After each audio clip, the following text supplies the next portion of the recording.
how to fix Apple ID verification code not receiving on your iPhone.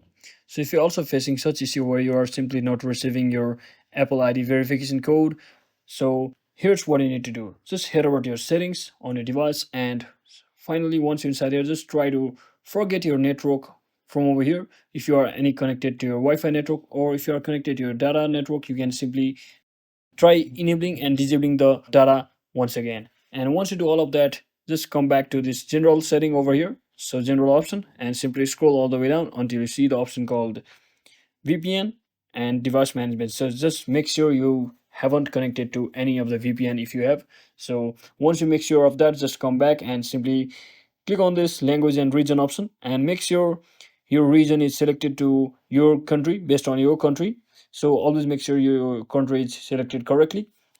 So once you do all of that, simply scroll all the way up, same inside the general section, and here you should see the option called software update. Just tap on this, and if there's any software update available, so try updating it now. And once you do all of that, just restart your iPhone and your issue should be fixed regarding the verification code not being received. So that's it for today, guys. I hope this video was helpful. If it was, don't forget to like and subscribe to the channel. See you on the next one.